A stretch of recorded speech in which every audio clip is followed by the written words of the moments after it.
Vice Rector for Research, Innovation, and Partnership, Hasanuddin University, Professor Dr. Muhammad Nasrum Masih, Your Excellency, Dean of Graduate School, Hasanuddin University, Professor Dr. Insinyur Jamaluddin Jompa, MSc, esteemed speakers of this webinar, Professor Dr. Adi Maulana, M.Phil, from Hasanuddin University, Mr.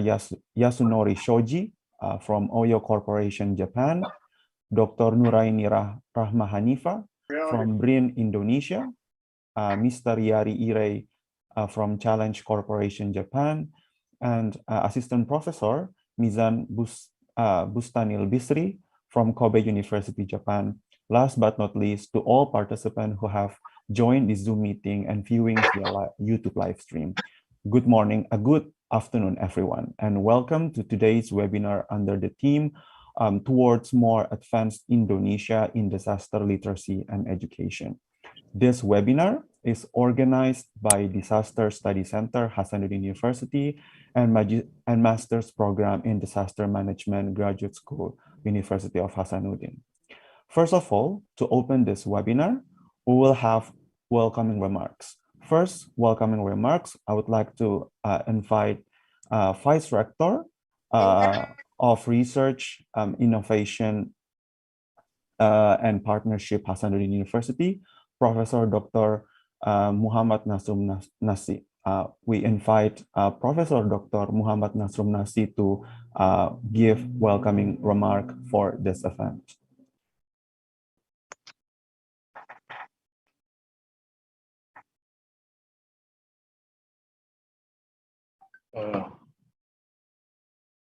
Thank you very much. Assalamualaikum warahmatullahi wabarakatuh. Good afternoon and best wishes to all of us. The Excellency, Dean, Vice Dean, and all lecturers from the Graduate School of Hasanuddin University, Head of Disaster Study Center, Hasanuddin University, and the honorable speakers, all speakers from Indonesia and from out of Indonesia, especially from Japan, Professor Yasunori Shoji and Yari Irei, and Professor Mizan Bustanil Bisri, Dr. Nuraini Ratna Hanifa, and Moderator Dr. Zulkifli Mochtar. Ladies and gentlemen, seminar participants, on this occasion, I invite all of us to offer gratitude to Allah Subhanahu wa Ta'ala, the Almighty, who has provided health, favors, and the opportunity for this event, the seminar and discussion on disaster management with the topic Towards More Advanced Indonesian in Disaster Literacy and Education. Prayers and greetings to Prophet Muhammad SAW and his family and relatives who have provided goodness and trust guidance to all of us. At this time, I would like to extend apology from our rector for not being able to attend this important event. On behalf of the rector, I would like to greet and say very special welcome to all speakers and participants that now attend this event by Zoom. Welcome to Universitas Hasanuddin. Honorable guests and ladies and gentlemen, our program today is in accordance with the policy of the Ministry of Education, Culture, Research and Technology, which encourages universities to facilitate fairness that will provide opportunities to campus community to engage in scientific activities and increase publication in scientific journals. This is also in line with the policy of our university, and we have fully supported any activity of this kind in the past, and we will continue our support this type of activity in the future. Our past efforts have brought substantial results. Our scientific outputs such as journal article in conference proceedings, and patent have increased significantly in the last 5 years. Last month, we celebrate the 65th anniversary of our university, and at the same time, we got great news that Hasanuddin University has been recognized as a world-class university by subject in the last World University ranking released by Times Higher Education. In particular, clinical and health rank in 601 plus, life science rank 801 plus, and physical science rank 801 plus. Nationally, Hasanuddin University has long been recognized as one of the finest and the most productive education institution in Indonesia. Honored guests and ladies and gentlemen, of course, this achievement would not have been possible without the collective effort and collaboration of the various components of the UNHAS academic community, each performing their strategic function with the diligence and a strong will to success. This includes the lectures focusing on their research, their faculty leaders holding conference such as this one, and all the vital support unit, including the Publication Management Center. Finally, to the Dean of the Faculty of Graduate School, UNHAS, and their team, all the organizing committee, all the speakers and participants, may I wish you all an enjoyable and productive conference. May you all make the most of this occasion, sharing knowledge and networking to enrich and extend current and future collaboration and connection in disaster management. UNHAS now try to already open a study program, Master Management Disaster. Now, by saying Bismillahirrahmanirrahim, we hereby officially open this event towards more advanced Indonesian in disaster literacy and education. Wabillahi taufiq wal hidayah. Wassalamualaikum warahmatullahi wabarakatuh. Thank you very much. Thank you very much for the welcoming remark from Professor Dr. Muhammad Nasrum Masri, as well as officially opening our webinar today.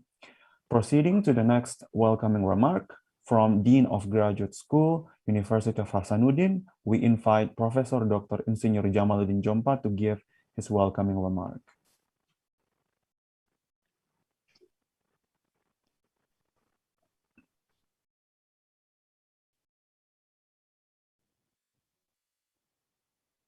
Hello, can you hear me? Yes. Sorry, dear, I'm hello. Yeah, go ahead. Oh, okay. Thank you. Assalamualaikum warahmatullahi wabarakatuh. And very good afternoon in Makassar. Very good day for everybody from all over the world. As a Dean of Graduate School, I also would like to welcome again everyone, especially for our keynote and invited speakers for this webinars. I hope that this webinar will contribute to a new insight on a disaster perspective. I also would like to welcome all participants who already joined this webinar through Zoom. And I just want to reiterate again what Prof. Nasrum have said. The UNHAS, including a graduate school of Hasanuddin University, is striving to improve the role of our institution to develop science, technology, and innovation especially in the field of disaster management that we are going to discuss today. I think I won't take a long time. I just wanted to reiterate again that as a Dean of Graduate School, I would like to announce the starting of my Magister program on disaster management. And we hope that we can provide facilitate all parties, especially government and maybe other sectors in developing human resources on mastering disaster management. As we know that Indonesia is the home of disasters from Ring of Fires to many other natural and human induced disasters. Apart from that, I think in collaboration with the Study Center on Disaster Management, we also hoping that we develop science, technology, and innovation to deal with disaster, especially for preparedness, and also to deal with emergency, and also I think post disasters. So through this webinar, we hope that all participants can develop collaboration and also discuss issues that are relevant both for Magister of Disaster Management and also field of research related to disaster management that we can contribute to our nation. Without further ado, I think I would like to thank you again for everybody, and good luck to the participants, and good luck for Prof. Adi, who is the head of this graduate master program and newly established. And I hope that this year we are going to start having new students, recruit new students. So I also hope that our partners, especially our international partners, would be interested to also help us developing these study programs, especially developing not only the curriculum contents, but also research topics, and also maybe science, technology, and innovation. I think that's all I'd like to say. Thanks again. Assalamualaikum warahmatullahi wabarakatuh, and very good afternoon. Thank you. Right. Thank you very much, Professor Insinyur Jamaluddin Jompa, for the welcoming remark. Now, without further ado, we proceed with the core event of this webinar, presentation from our speakers. This session will be managed by our esteemed moderator. Before I pass the floor, I would like to officially welcome Dr. Muhammad Zulkifli Mochtar to this webinar. So before I pass the floor to Dr. Zulkifli, I would like to give brief introduction of our moderator. So Dr. Muhammad Zulkifli Mochtar received Doctor of Engineering from Graduate School of Urban Engineering, Osaka City University. Dr. Zulkifli has been living in Japan around 15 years and has had professional experiences in industry, research, and renewable energy sectors in Indonesia and Japan. Currently, as a director of Okabayashi Jaya Corp. Japan, a company on the field of urban solution, smart community, disaster, and education. So without further ado, I would like to invite Dr. Muhammad Zulkifli Mochtar to handle the session of our webinar today. Oke, terima kasih Pak Akbar. Assalamualaikum warahmatullahi wabarakatuh. Good afternoon for everyone. Selamat siang. Bismillahirrahmanirrahim. My name is Zulkifli Mochtar.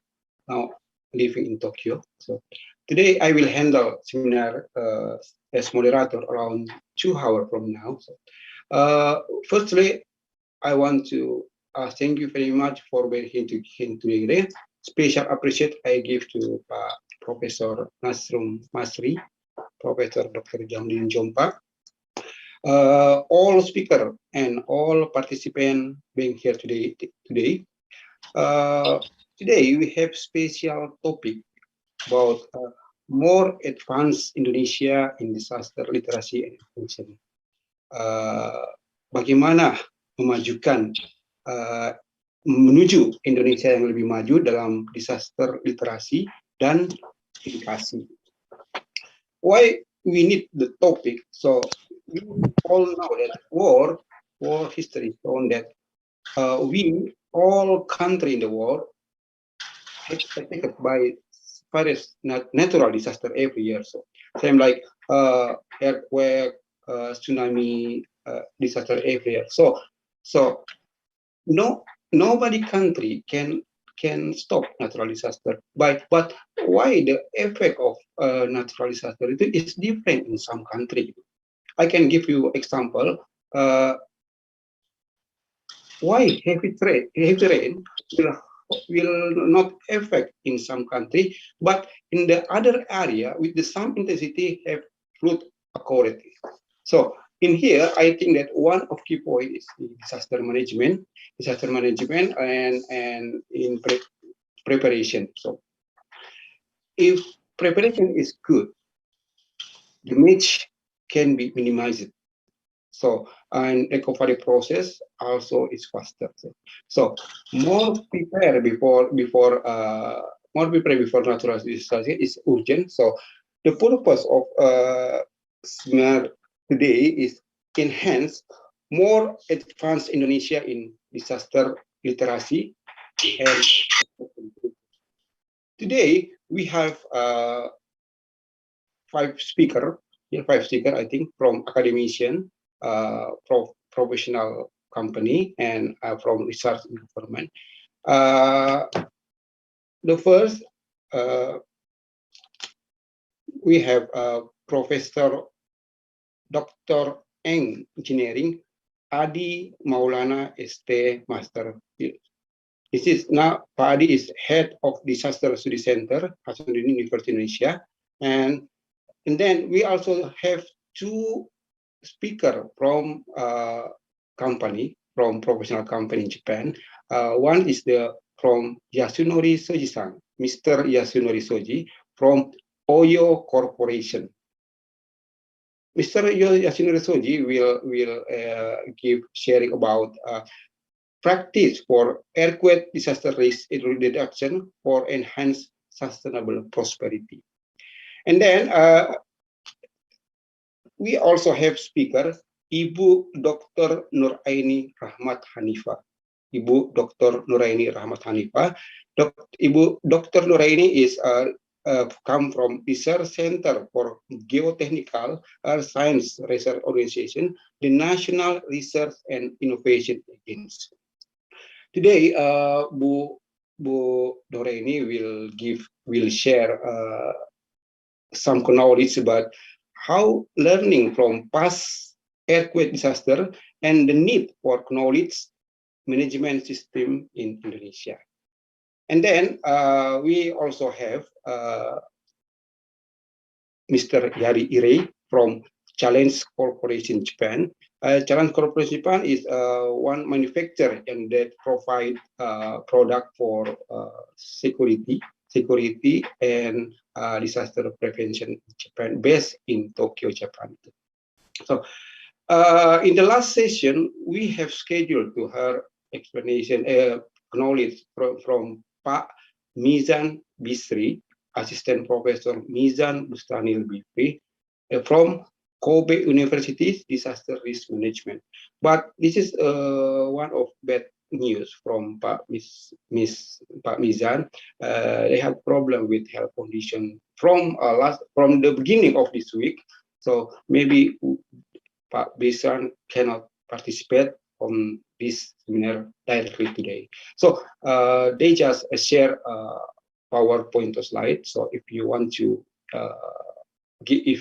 receive, you can contact us anyway.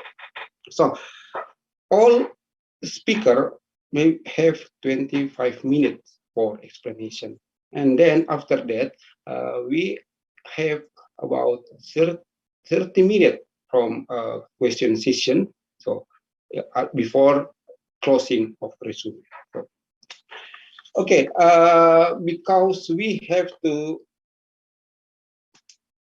focus to agenda seminar. Okay, we start from the first speaker, Pak Professor Adi Maulana. Professor Adi Maulana now is the head of Research Center International University. The topic is about overview and activity of Disaster Study Center Hasanuddin University. Now we are pleased to welcome Prof. Adi. Prof. Adi. Please, Prof. Okay, thank you very much, Zulkifli. Good morning, good afternoon, everyone. Assalamualaikum warahmatullahi wabarakatuh. Let me share my presentations today. Okay, I hope you can see my presentations. Okay, the title of my presentations is Overview and Activities of Disaster Study Center, Hasanuddin University. Dr. Zulkifli has already introduced myself. My name is Adi Maulana. I am now head of Research Center for Disaster Study, and at the same time, I will manage Magister of Disaster Management that has just been established in Graduate School of Hasanuddin University, Makassar, Indonesia. Since we are limited by time, I will directly go to my first slide. Yeah, this is just the introductions. Failing in managing the risk. Yeah, so disaster is actually the combinations between the absence of knowledge and the negligence. So if we don't have any good knowledge on how to avoid and how to know the disaster, and then we don't care about the disaster itself, so it's become a disaster. And then in this world, there are two perspectives if we are talking about disaster. The first one is what we call fatalistic mindset, and then the second one is risk reduction mindset. What is fatalistic mindset? Fatalistic mindset is disaster. People consider that a disaster is a curse and a given, so no room for human to do anything. In some part of Indonesia, if we are talking about disaster, they will say that disaster is coming from God. Of course, everything are coming from God. And then they say that disaster is a kind of a curse, kutukan. So we cannot do anything. And then we also know about the risk reduction mindset. What is risk reduction mindset? Risk reduction mindset, they consider that disaster occur as a result of interaction between natural phenomena and man behavior. So there are rooms to do disaster risk reductions. So disaster risk reductions is not only a curse, but we can do something to reduce the disaster risk. That's why we call disaster risk reduction. And then this is a kind of a formula on how to reduce the disaster risk. So we have like a risk or probability of disaster, and then H for hazard, V for vulnerability, and then C for capacity. So in order to reduce the risk, we really need to increase the human response. By what? By doing what? By doing a mitigation scheme like a spatial planning, a building code, education, settlement policy, culture, etc. So in our context, in our webinar now, we are discussing about one of the mitigation scheme, what's so-called education. So education is very important in order to reduce the disaster risk. What is the challenge for Indonesia? So Indonesia, as we know, that one of the most disaster-prone area, and then we have a very long history of a disaster as a part of a ring of fire. And then we also know that science and technology-based mitigation approach to understand natural process and how to mitigate hazard, reduce vulnerability, and increase capacity are not systematically managed in Indonesia. And then almost 60% of the country is a disaster-prone area, as what I have mentioned before. Hence, it is very difficult to have a centralized policy. And local government capacity and resources are still lacking. This is one of the reasons why we established disaster management study program in Indonesia. And then we are limited. We don't have any much human resources if you are talking about a disaster risk reduction field. And what is the strategic and the proposal? We really need significant mindset change. Human role is significant to reduce disaster victim and economical losses. And then we also need science and technology-based approach in pre-disaster and post-disaster. And then we need science and technology capacity by empowering in area-prone disaster through a local university. And then, yeah, of course, the university role, we really need to produce competent human resources. University play a strategic and significant role in changing the mindset of people, and then build and develop science and technology capacity in disaster through what? Through preparing human resources, providing research facility and infrastructure, conducting an educational process in a disaster field, and then produce and manage knowledge through applied research in a disaster field. So this is all the background why Hasanuddin University about 4 years ago decided to open what's so-called Center for Disaster Study. And this is the milestone of disaster management program at Hasanuddin University. It's began in 2005. Actually, disaster management become a learning content as a local curriculum in some faculty, including Faculty of Medicine, and then Faculty of Engineering, and then at some faculty. And then Magister Program of Disaster Management and Emergency was designed in 2010, but at that time, it is not in the form of a study program. And then we also have a 2 years program of master trainer in disaster management, collaboration between Hasanuddin University and Singapore government. In this case, SingHealth Singapore and Temasek Foundation in 2014 to 2015. And then we have already make a very good result. 50 master trainer, 600 health workers, and 1,000 communities disaster awardees in that program. And then beginning from 2018, the university has already opened the Research and Development Center of Disaster Study. And then after that, 2021, we established formally master degree in disaster management in Graduate School of Hasanuddin University. So we actually have a very long history in dealing with a disaster management program at Hasanuddin University. Disaster Study and Research, Disaster Study Research and Development Center, collaborating with Magister of Disaster Management. This is a kind of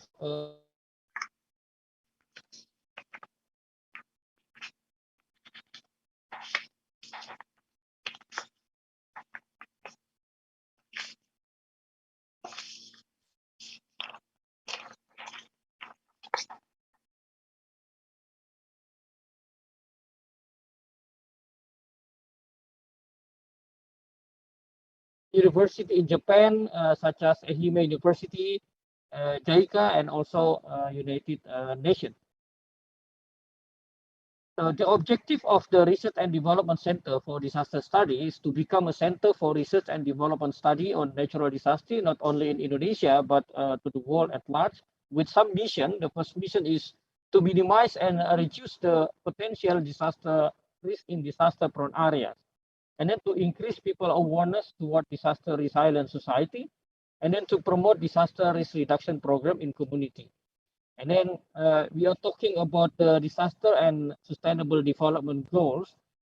In this picture, we can see that disaster risk reductions, almost 17 sustainable development goals, are related, closely related with the disaster risk reduction. So if you are talking about the disaster risk reduction program, so at the same time, you're also talking about sustainable development goals, which is very important nowadays. let me introduce you about the overview of what Center for Disaster has been doing so far in managing the disaster. So we are know about the disaster management stage. From pre-disaster, we are talking about mitigation and preparations, and then emergency response, and then recovery and response. So we are dealing with some mitigation scheme, including detailed mapping and some research. So we are going to the local government. We know that especially in the eastern part of Indonesia, we are lacking of human resources on how to manage the disaster. So we give them some sort of like information, and then we share our knowledge to the local government by doing some mapping. And then after that, we also do some research, and then after some research, we give the report to the government, so the government can use that kind of report as a basis in order to design some policy, some local policy, including the spatial planning policy. And this is some examples. We are collaborating with pemerintah Provinsi Sulawesi Selatan in order to make to design some spatial planning policy. By we are identifying the landslide prone areas in all South Sulawesi province. And then this is also one example. We are collaborating with local government.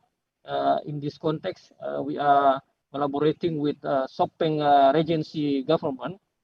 We give them some information related with the natural disaster potential in the Regency. And this is also we collaborate with pemerintah Provinsi Sulawesi Tengah. We know that Central Sulawesi is one of the earthquake disaster prone areas. So we give them some detailed study on how to design the post-disaster spatial planning in Kabupaten Donggala and also in some Central Sulawesi area. And then we also do some joint research with Barunajaya CRIS to study mechanism of tsunami in Palu area. And then in order to increasing people awareness, we conducted a series of seminar, and also we do some field visit to identify the potential of some natural disaster, including the landslide. This is you can see from this picture that we go to some areas in South Sulawesi, including Malino areas, which is very susceptible to landslide disaster. And then we gave them a new insight in to mitigate the landslide in the future by planting some specific tree. And then not only that, we also give them some information on how to deal with the condition. Yeah, this is the picture show you that that we try to teach them on how to manage the landslide prone areas surrounding their home and their vicinity. And then in the preparation stage, we also do some training, seminar, focus group discussion, and then sharing information, including consultancy. So, for example, we are collaborating with the South Sulawesi province, and then we design what's so-called local curriculum for the disaster education. So beginning from next year, all high school in South Sulawesi, there will be a disaster education subject for the high school students. So we hope that by providing this disaster education, people will get knowledge on how to deal with disaster in the future. Yeah, this is we also do some drilling in the school, and then we teach not only the high school but also in the student in the primary school to deal with the disaster in the future. Yeah, this is just to show you that the central government also encourage some university in Indonesia to support the mitigation education into the curriculum. This is some of our activity on how to share the knowledge to the community in order to create the resilience community. And then we also do some collaboration with other partnership, including the central government, local government, and also some volunteer and some non-government organization. This is how to deal with response stage, especially in the emergency response. We also collaborate with some NGO in order to providing some emergency response during the earthquake in Palu area. And then collaborating with WHO, Ministry of Health, and then some university. We do some health program for Palu relief in 2018. This is the assessment result review when we want to enter the rehabilitation phases and reconstructions after earthquake and liquefactions and tsunami disaster in Palu, Sigi, and Donggala, Central Sulawesi. And also we do some international collaboration with Ehime University on how to make very first interpretations on liquefaction survey in Palu City. And then in recovery stage, we do some work collaborating with Kementerian Kesehatan and also WHO. And then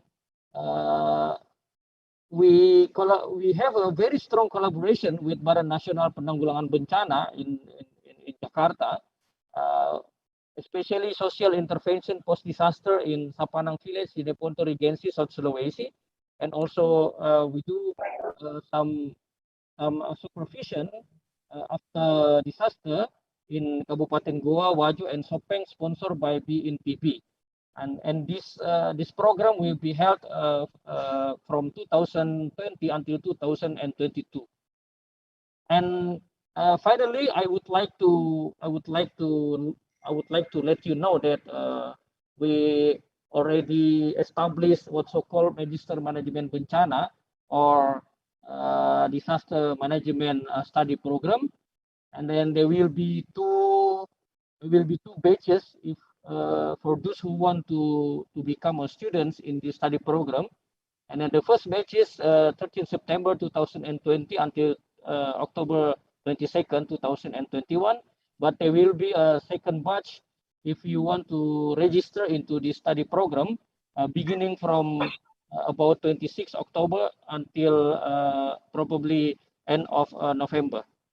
Yeah, I think that's all for my presentations. Thank you very much. And then this is my last slide. I would like to show you that our university is become disaster resilient university. Why?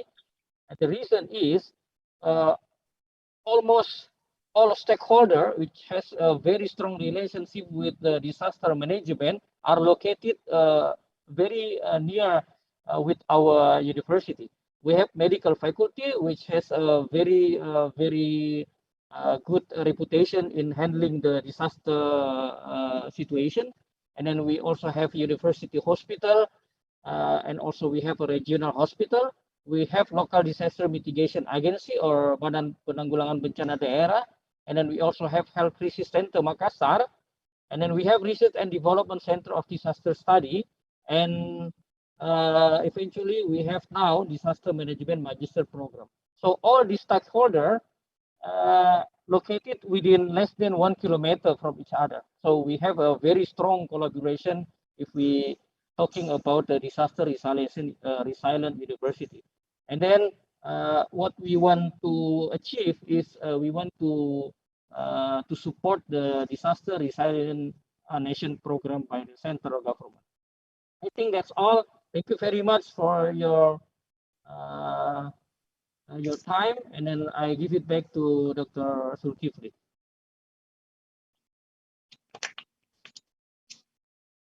Okay, thank you very much, Prof. Adi Maulana. It was really great sharing information about activity, about current condition, and about what about your Magister Management Bencana in University. And before we going to the next speaker, let me just summarize into 3 urgent points. So, I can see that disaster occur is the result of interaction between natural phenomena and human behavior. That's why Prof.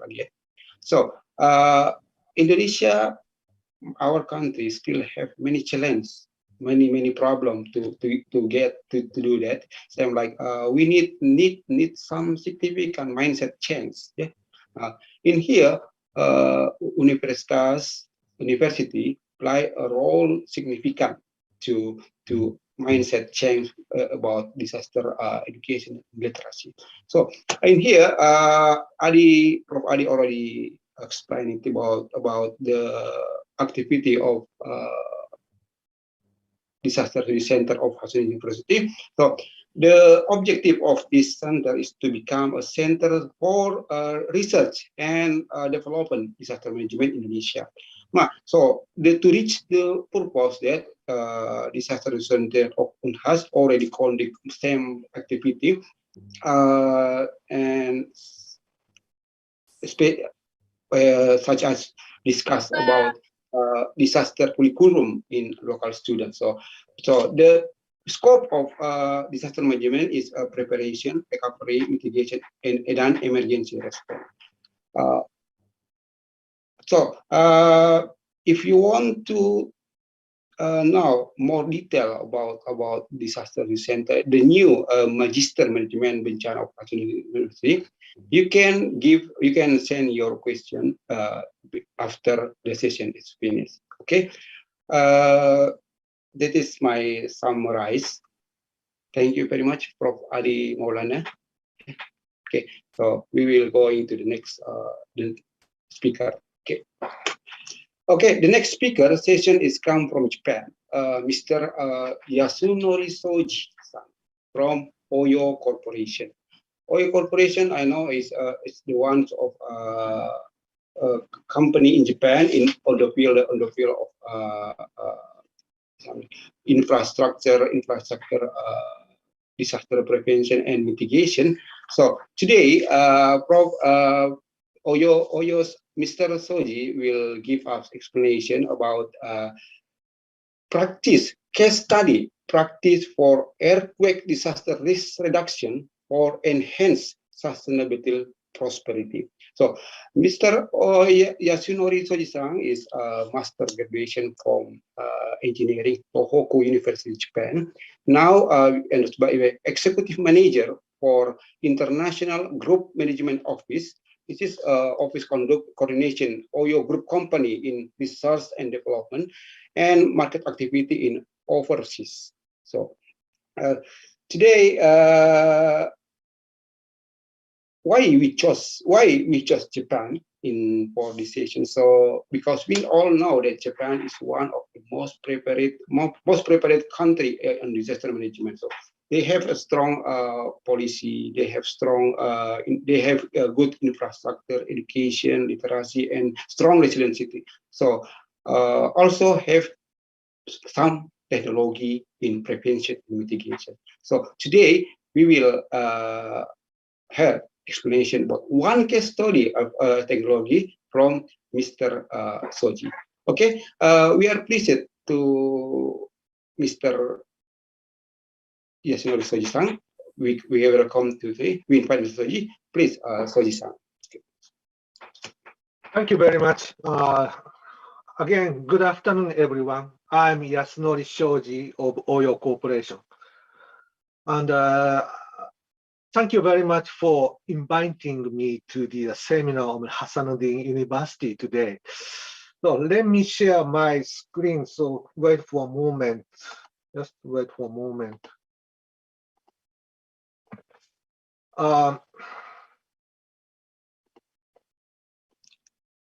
Can you see my screen? Yes. No. Okay. Yes, yes. Thank you. So again, my presentation is practice for the disaster risk reduction for enhancing sustainability prosperity. This is the content of today's presentation. The keyword is today's topics is preparedness. In particular, it is important to understand the geological risks at the site for preparedness of earthquake disasters. So today, I'd like to introduce you why preparedness is important and how we have put them into practice. First of all, I would like to emphasize that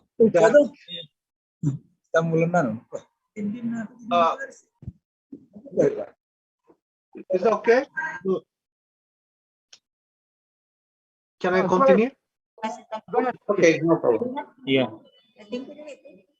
First of all, I'd like to emphasize the disaster risk reduction requires prior investment to be prepared for effective progress. Mami Mizutori, I think this is a Japanese lady, but she is in the UNDRR officers. So she says the $1 investment saves $15 cost of disaster risk reduction. Let's suppose you spend $15 disaster risk reduction cost when a disaster occurs without preparing anything. But if you invest $1 in advance before a disaster occurs, she says that you can save $15. By investing in risk assessment to invest in preparations, I think we can achieve resilient city would be realized, which needs to establish more safer city and society. To prepare, it is important to know the geological risks where you live. Better understanding geological risks at the site enable us to improve disaster risk reduction. Because the seismic waves are transmitted differently depending on the ground structure. So high precision ground model is required to simulate seismic motions. To support optimal earthquake resistant design and reinforcement measures, it is useful to create the precise ground model for understanding the geological risks. I think you can see two models, 1D ground model and 3D ground model. I think to create 3D ground model is more expensive than 1D ground model, but you can easily see the simulated ground motion is quite different. 3D ground model is more, by using 3D ground model, you can simulate ground motion more precisely. This is some examples of what we did in the past.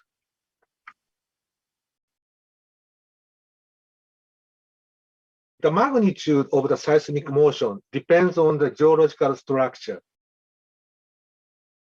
So this is also, I can say, this is also geological risk. Microzoning is a useful way to understand the amplification characteristics of seismic motion. In particular, AVS30. AVS30 is an average S-wave velocity for top 30 meters. So distribution of AVS30 is useful for microzoning. We can estimate AVS30 by combining drilling data and geophysical exploration data, which include microtremor array method.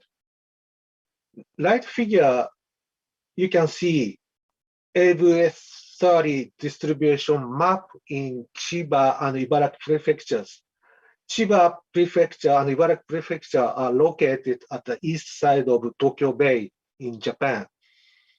The survey area is 100 kilometers for east to west and 200 kilometers for north to south. The survey area was very huge, but combining with geophysical exploration technique, we could make the precise AVS30 distribution map as shown in this slide.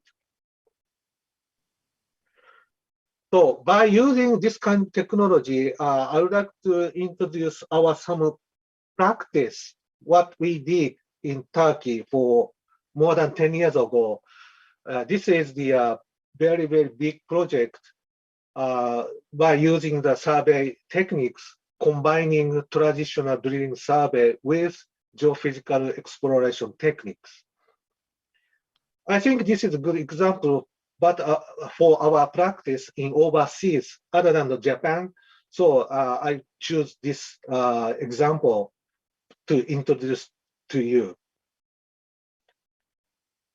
As already, I think many of people you know that the around Istanbul city that is a lot of earthquake area. North Anatolian fault. This is the active fault is located just south of Istanbul city. So I think you remember 1999 or something in the Kocaeli city. It's close to the Istanbul city. The big earthquake happened and 15,000 people were killed. So the Istanbul city, Istanbul municipality city was very anxious for this matter. So that's why Istanbul municipality city funded, put a lot of money to investigate to make the hazard map of the whole Istanbul cities. So from 2006 to 2007, we conducted survey of 182 square kilometers on the European side of Istanbul cities. And from 2007 to 2010, we surveyed 509 square kilometers on the Asian side. The quantity of the survey which we conducted was shown on this slide. You can see a huge number of drilling surveys, laboratory tests, and geophysical exploration surveys were conducted. The technical specification for each survey is as shown here.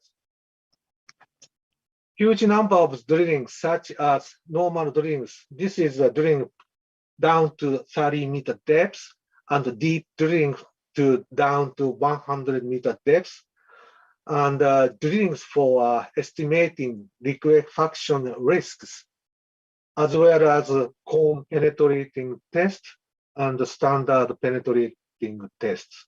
We also conducted the geophysical surveys such as REMI. REMI is the combination of refraction survey and microtremor survey. And reflection survey, PS logging, and electric surveys. Istanbul city is very beautiful city. Istanbul has a lot of historical heritage. You can see the slide on the right hand. This is a very, very famous mosques. So my experience of carrying out our surveys in historical place was really interesting.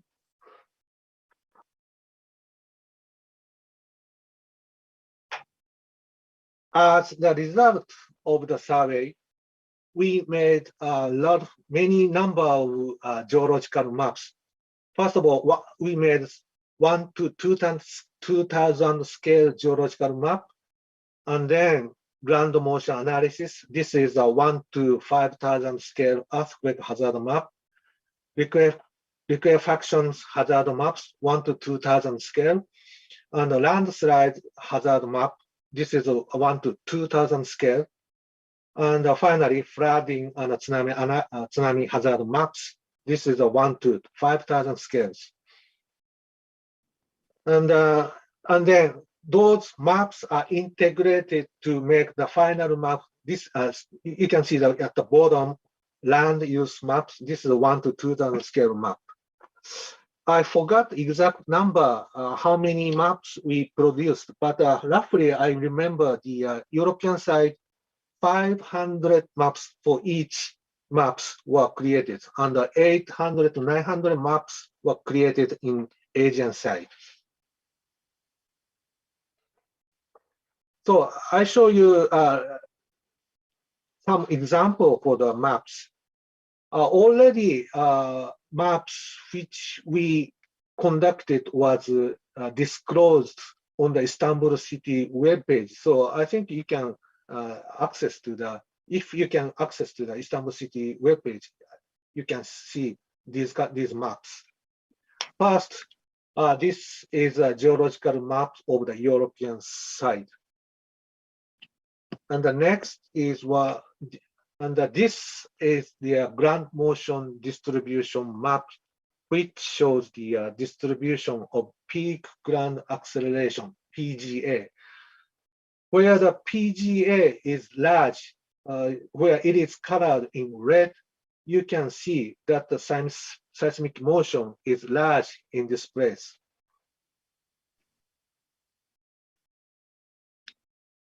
Istanbul city requested us to investigate not only damage estimation by earthquake, but also, as mentioned before, they requested us to investigate other disasters which would be triggered by earthquakes. One of the disasters is liquefaction. So this map shows the distribution of liquefactions. The red colored area shows the places where liquefaction is likely to be occurred.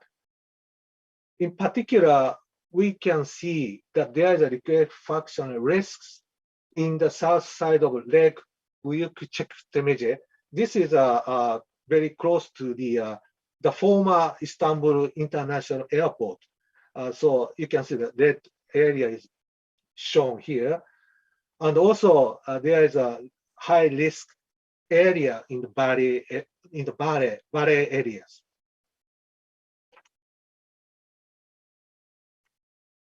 This map shows the distribution of the landslide risk. It was found that high risk of the landslide on the west side of the Lake Büyükçekmece and along the Marmara Sea, the south side of the Istanbul cities.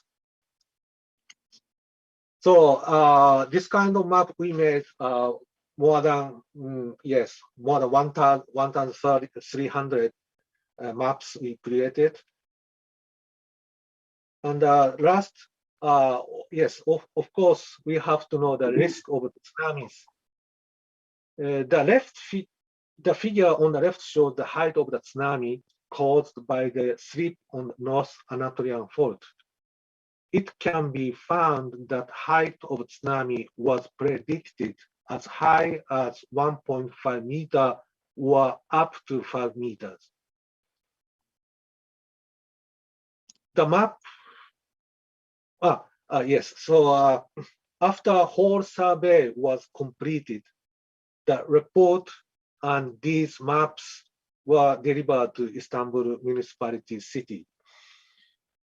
The maps were also beneficial to city officers who are involved with urban planning section of Istanbul city, as well as disaster risk reductions.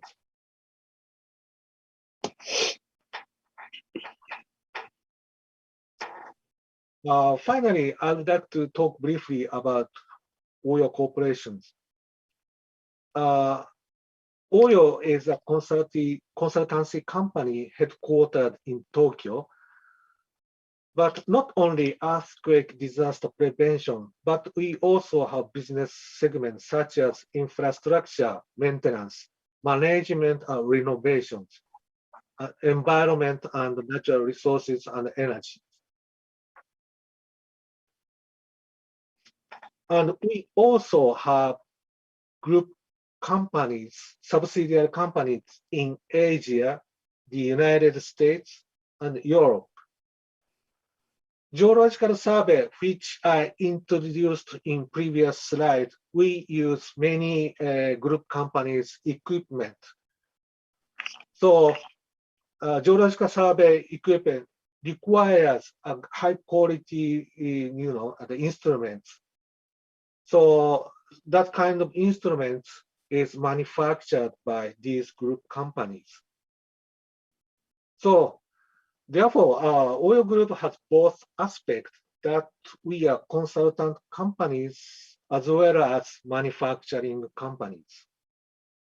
I think this is one of our advantages.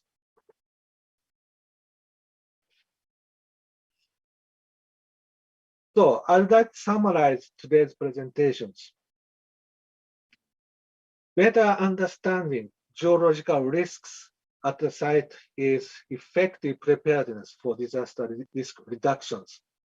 So I mentioned before, today's topics is preparedness, but my thought is, especially in case of earthquake disaster reduction, preparedness should include to consider the geological risks. That's the point what I want to say today's presentations. And the second, microzonation is one of the tools for understanding the geological risks. Engineering skill is essential to carry out a project in addition to mathematical, computing, and other scientific skills.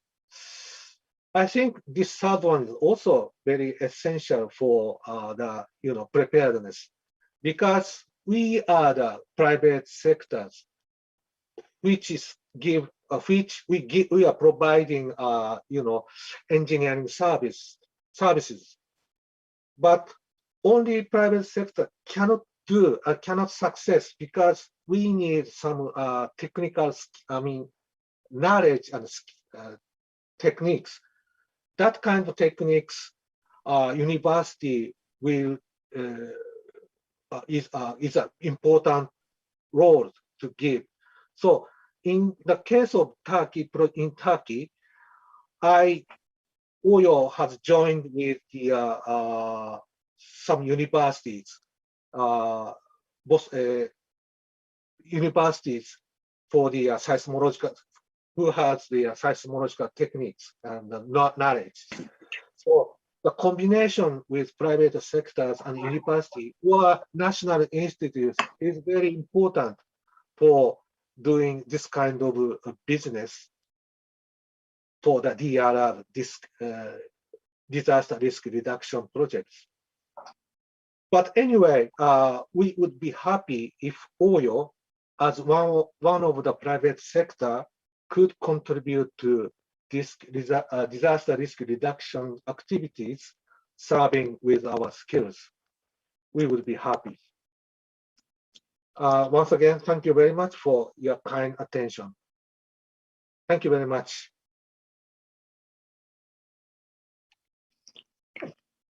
Okay, thank you very much, Mr. Yasunori Shoji. This was a great share about one of your case study about technology methods of microdonation. So I can give you 3-point urgent of your presentation. The one is preparedness is one of essential thing for everyone. So this is one of the best effective preparedness is how to understand more, especially about geological risk.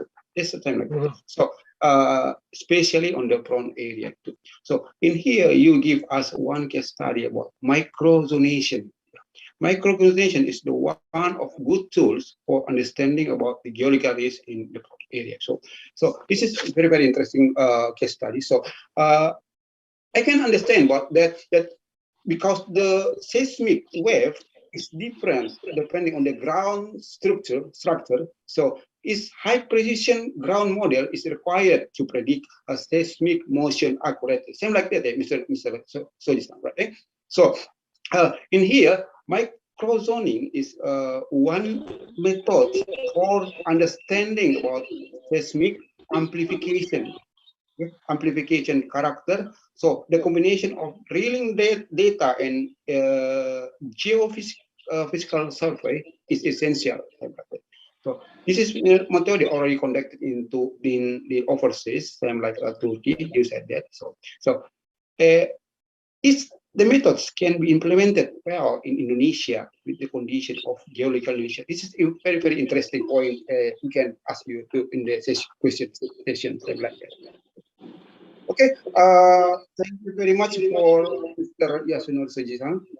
Arigatou gozaimasu. Okay, before we go into the next session, I will inform to the participant of this seminar that we have, after 4 speakers finish, we have time around 30 minutes before closing resume, and you can write your question to the chat room. So, okay, because we have to focus to the agenda today, we move to the next agenda. The next speaker come from Ibu Nuraini Rahma Hanifa. Ibu Rahma sudah ada, Bu Rahma?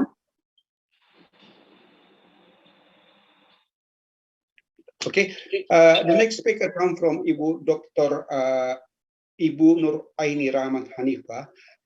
Ibu Dr. Rahma ini very, very wonderful. Is graduated from ITB Institute Teknologi Bandung and received Doctor of Science from Nagoya University. And one of good news this year, Ibu Rahma itu already just received the winner of Leadership Award for her work as a rising star in the field of disaster reduction. Yeah. So okay, today Ibu Dr. Rahma will give knowledge. We will share our knowledge about learning from past earthquake disaster and the need for knowledge management system in Indonesia. It is very, very urgent topic and very, very special topic. So we should learn about we have from past disaster, and we have to remember that many earthquakes occurred in Indonesia before previous. Okay, now we are pleased to welcome Ibu Rahma. Please, Dr. Rahma, silakan. Thank you very much, Pak Moderator, and also thank you for the congratulations.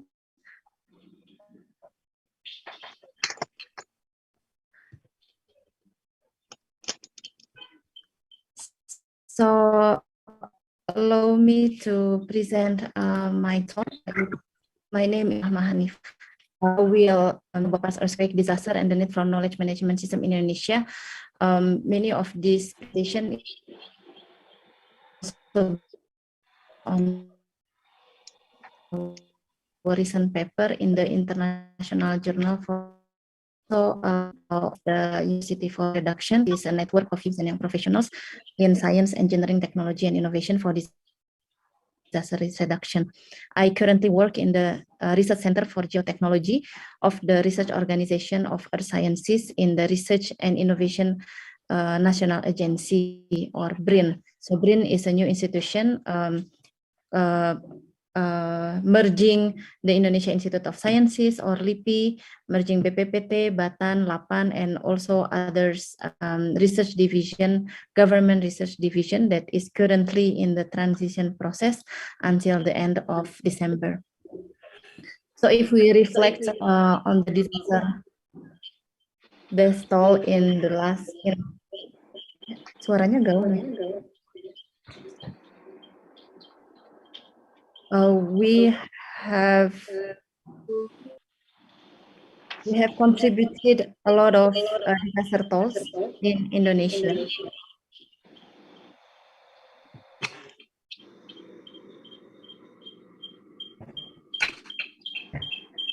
And here we can see that Indonesia has a loss of almost 200,000, the number after Haiti.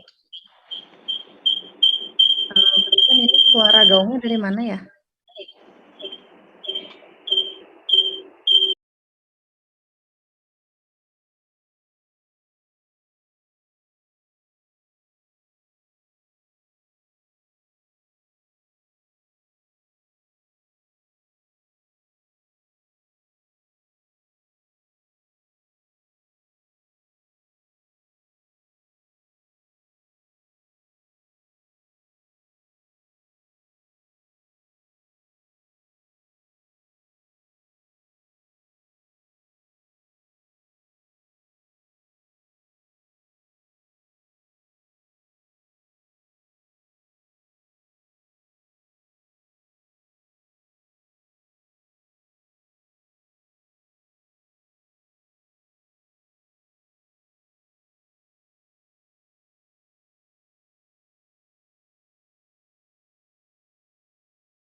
show some role of young people, young scientists and young professionals, based on the Unspire Alliance database, that the youth can engage in risk communication, education, community awareness, technology, design, and innovation, working with local communities on concrete action, evidence-based policy, and of course research and dissemination. So the young people or the students and young alumni can play an important role in bridging from research and dissemination to risk communication, development of low-cost technology and innovation, and working directly with local community.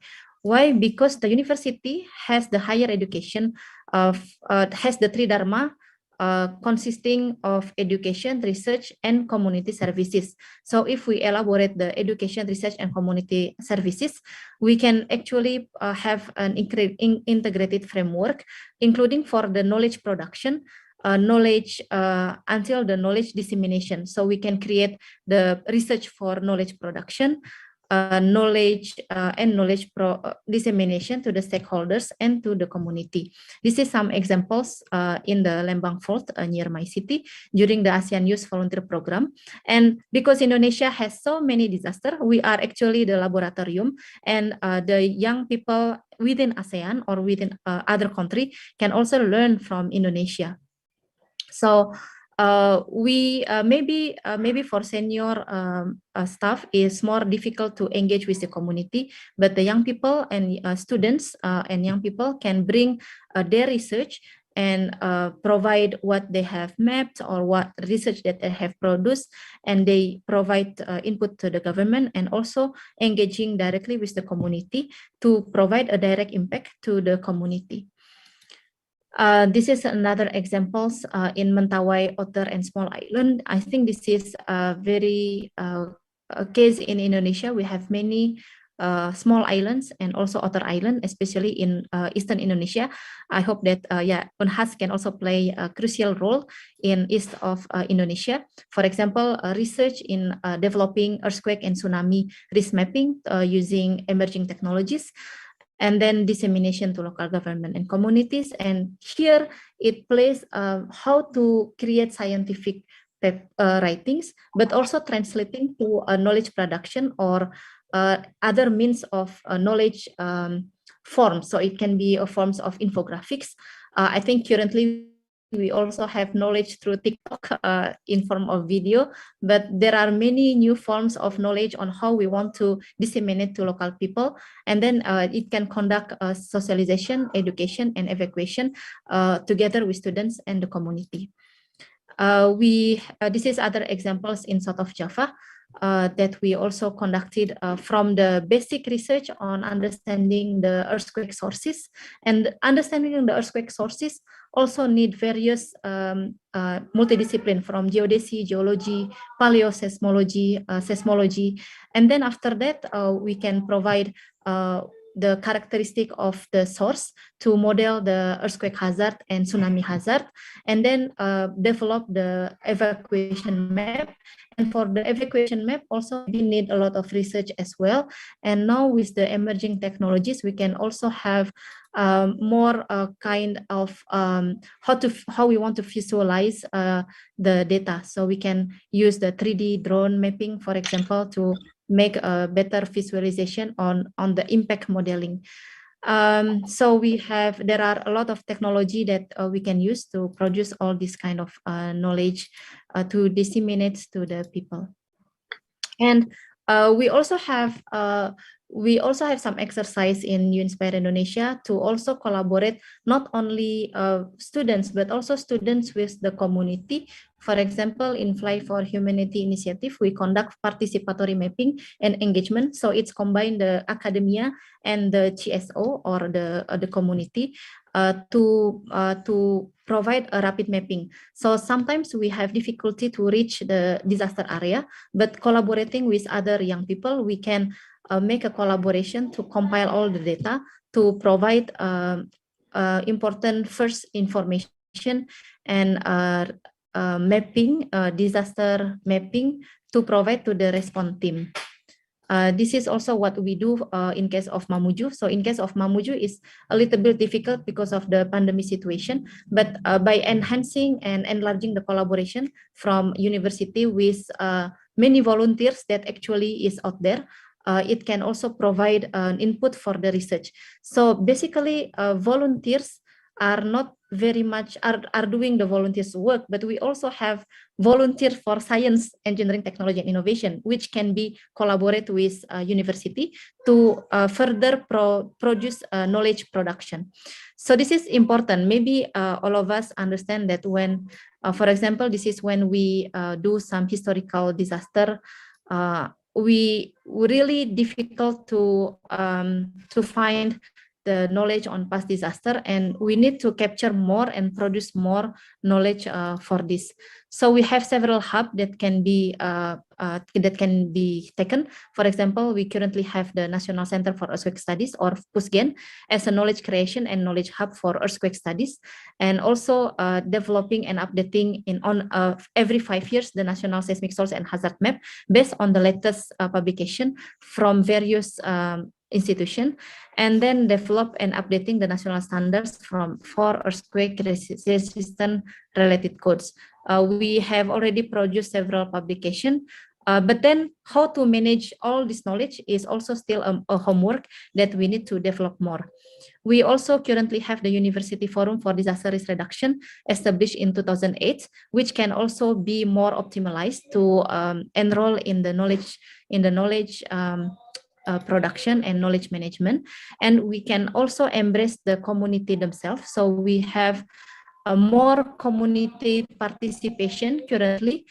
For example, this is from the community in south of Lebak, community in Jakarta, national pool of community in Lapor COVID, and other initiatives. So we have more and more initiatives from to build how the knowledge can be utilized for them using the technology. I think or we have, because maybe the people have handphone in our hand, so we also need to provide those kind of knowledge within the hand of the users.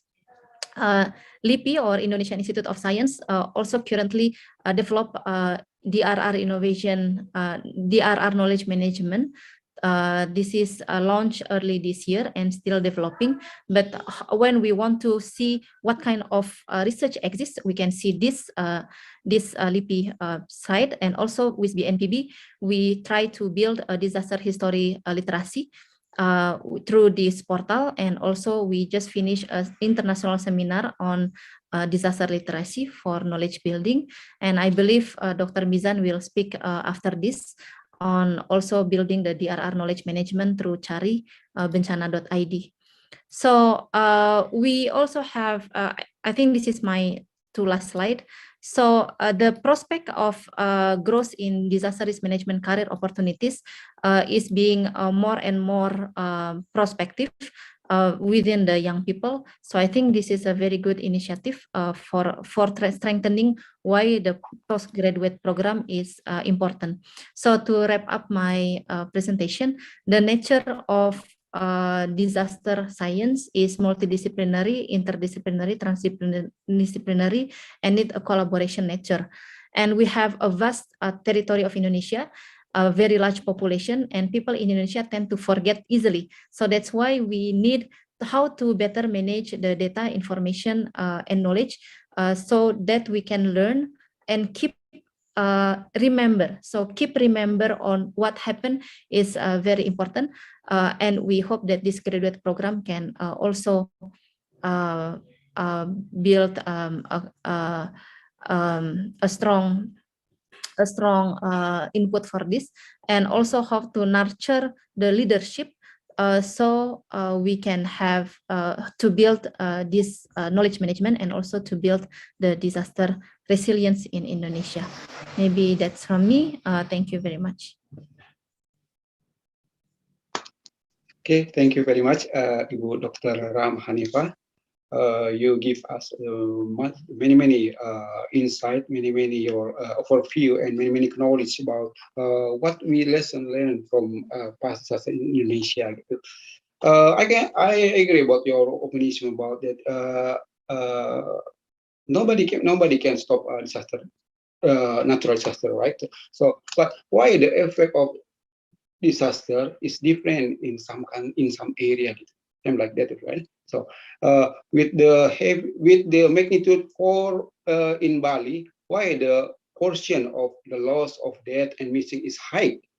But if the same magnitude occur in the same area, not will affect some. This is very interesting to note that you give us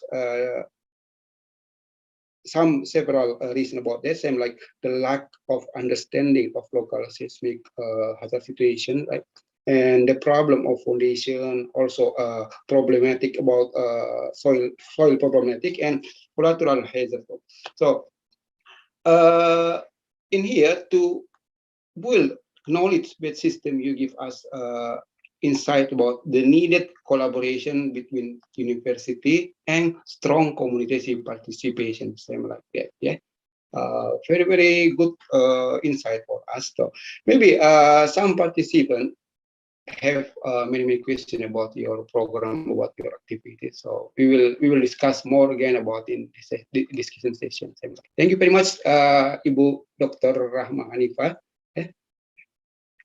Okay, because time is also near from. We have to focus to the next speaker. We still have one speaker on, from Japan, Mr. Yari Irei from Chanllenge Corporation. Chanllenge Corporation is one of manufacturer provide technology on disaster security and alarm alert system. So today, Mr. Yari, I will give us one case study about sensor alarm system, then how to save people by the system. So, okay, we are pleased to welcome Mr. Yari. Please, Yari-san.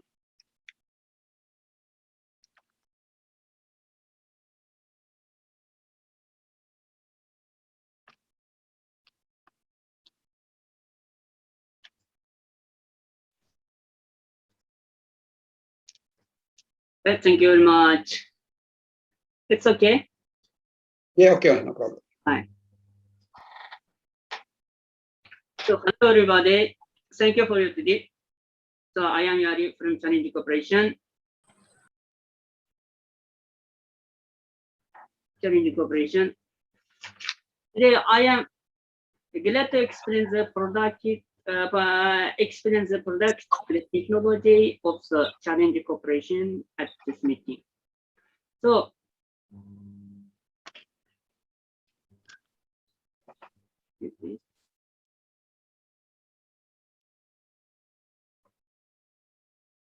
this is a company information. We are maker of disaster prevention and the security system. We had two types of a system. One of the earthquake sensor alarm system, EQ Guard. Another one is school and hospital security system, school guard and hospital guard. Now, I think Indonesia is an earthquake-prone country like Japan. In the past, there have been biggest earthquake recorded in history here. So, what is EQ Guard? First, I would like to show 1 minute video.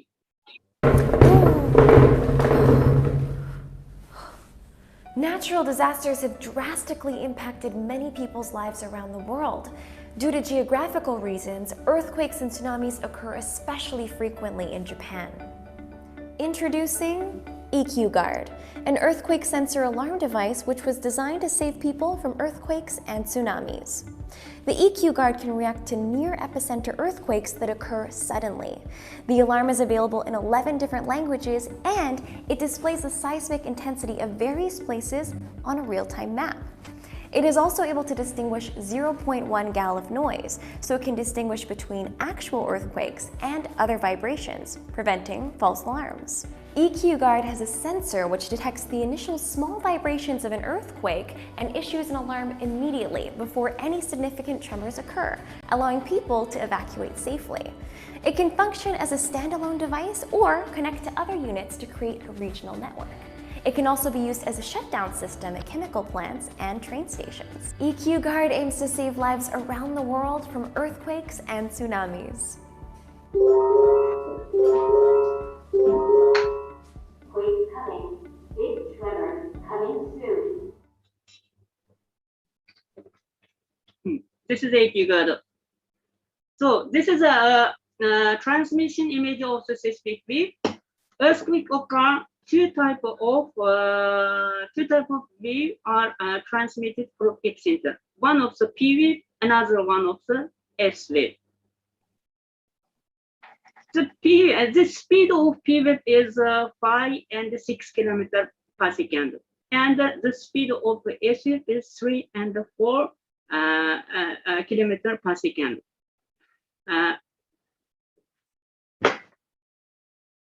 If an earthquake occurs 100 kilometers away, the P time is 16 seconds and the S time is 28 seconds. So the difference time between the P wave and the S wave is 12 seconds. By using the difference of the speed between P wave and the S wave, we can take alarm before the big shaking comes. Some system has developed and develops by using the difference in speed between P wave and S wave. This is a function of the EQ card. EQ card is an earthquake sensor built inside. One is detective. EQ card can detect this initial small vibration P wave of the earthquake. 2. Alarm. EQ card detected the initial small vibration P wave if the projected intensity is over to the setting intensity. EQ card can issue alarm immediately. Gempa terjadi. Like this.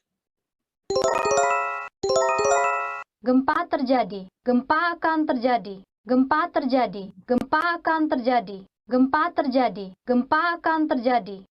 3. Earthquake EQ card can show the information of the earthquake as a customer PC by using map. 4. Control.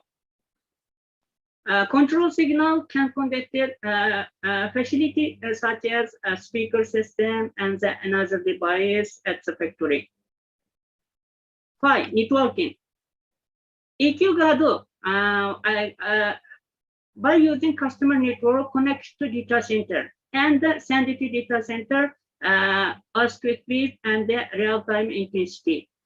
We can make the regional alarm system by using network of the EQ guard. 6. Evacuation drone. We can conduct evacuation drone by pushing test button.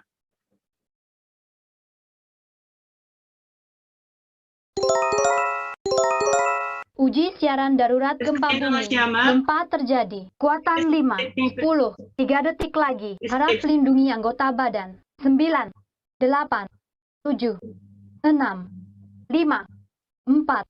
3, 2, 1, 0. Harap lindungi anggota badan. Harap lindungi anggota badan. Harap lindungi anggota badan. Next. This is the EQ card. This is a front panel and the rear panel.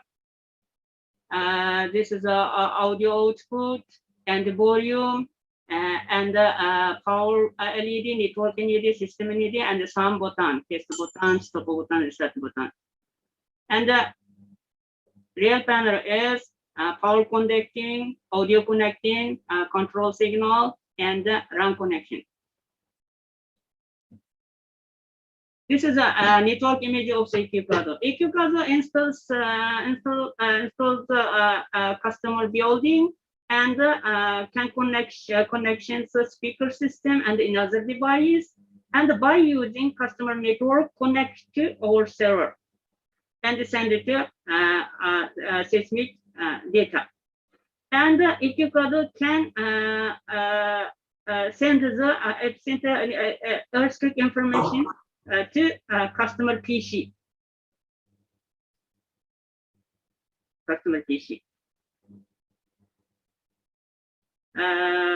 This is an example of the installation EQ Plaza. EQ Plaza can be fixed to a concrete wall and the floor as a horizontal and vertical.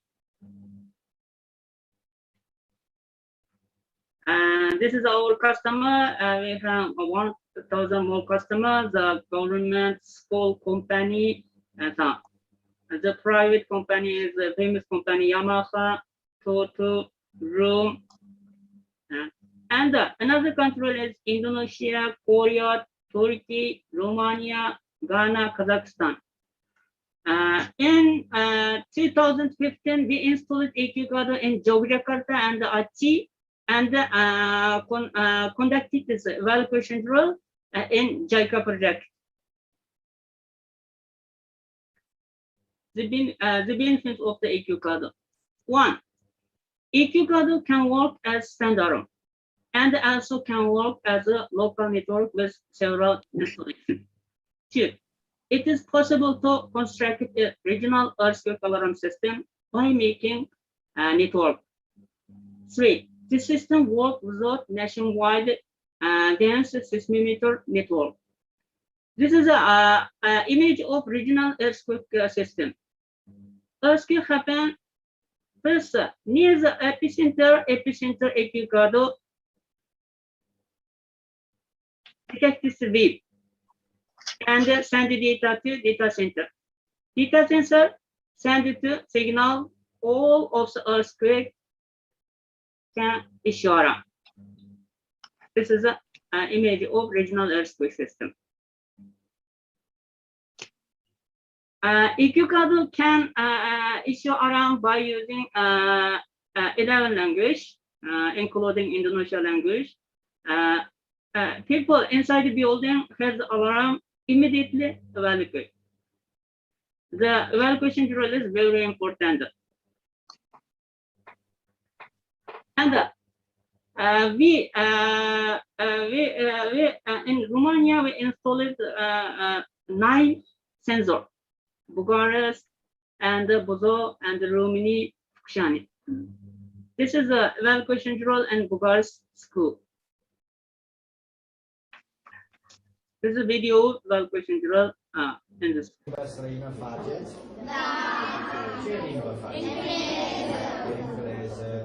Vreți să știți cum sună bună ziua în limba? Ok.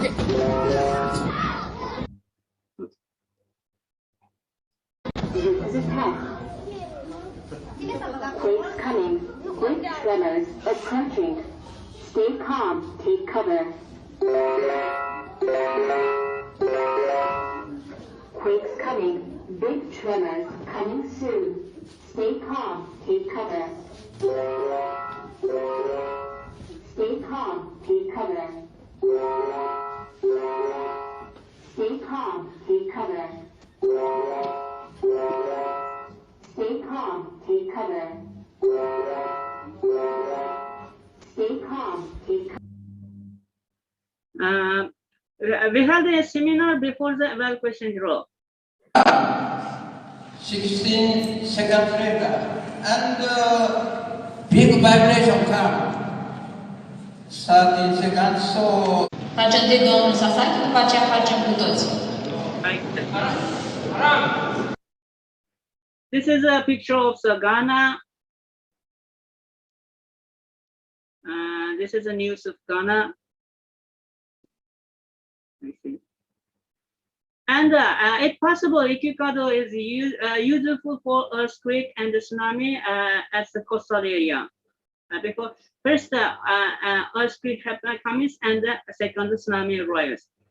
People need to evacuate from the earthquake, big earthquake immediately by alarm. And we collaboration with the UNESCO and the UNDP. And we activities for smart city and the DRR.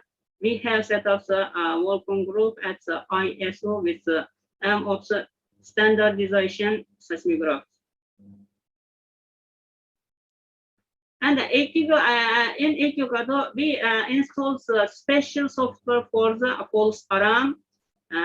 Also, we can set off multiple observation points of Ikikado for false alarm. This is a 2 observation point. Earthquake happen.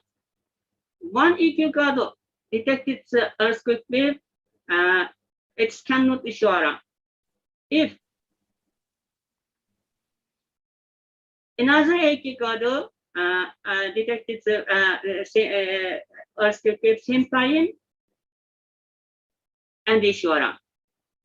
It is a 2 observation point.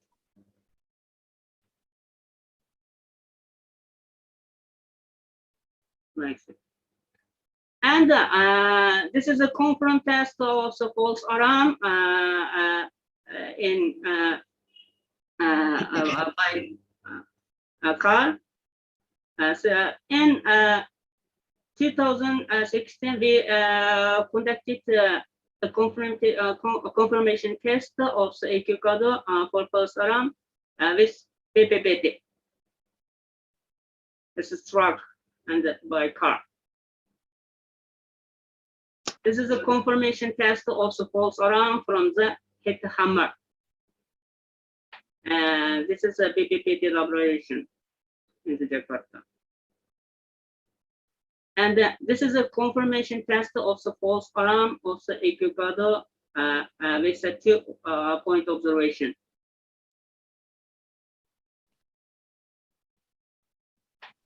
And this is a report from PPPT.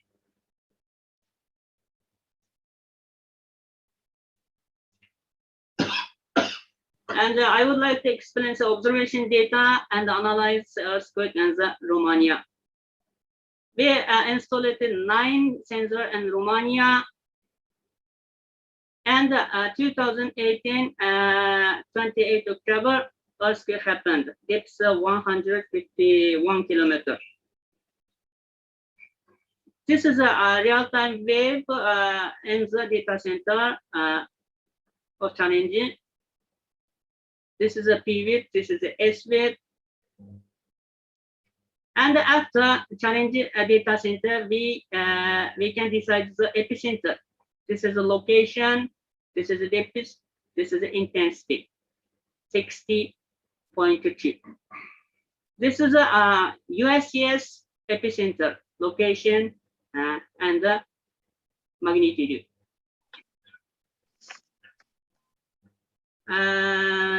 This data is during the implementation of the JICA project in the 2015. This Jakarta, Yogyakarta area. The magnitude is 15.6, and the distance from Yogyakarta is 106 kilometers. So we installed 4 Ikikado in Yogyakarta, and others called PMA Banton, Gajah Mada University, something. This is observation data.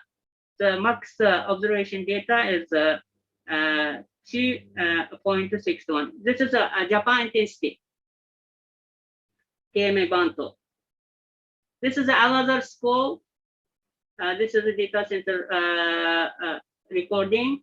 This is the max intensity is 1.6, 1.99.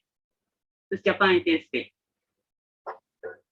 After BMKG information, the Yogyakarta area is max intensity is seismic intensity is MMI 4. So this is the seismic intensity and MMI Japan. This is Japan intensity. This is the MMI. After this is the data of BPBA Bandachi. This time, as many years before occurred, the max step magnitude is 6.6. This is observation data as a sensor and the BPBA. The max intensity is 2.75. This is Japan intensity. This is the MMI 4 and the 7.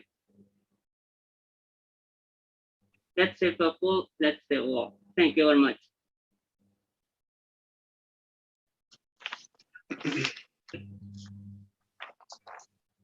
Okay, thank you very much, Mr. Yari-san from Chanllenge Corporation, Japan. So I can take one insight or can give from your presentation that the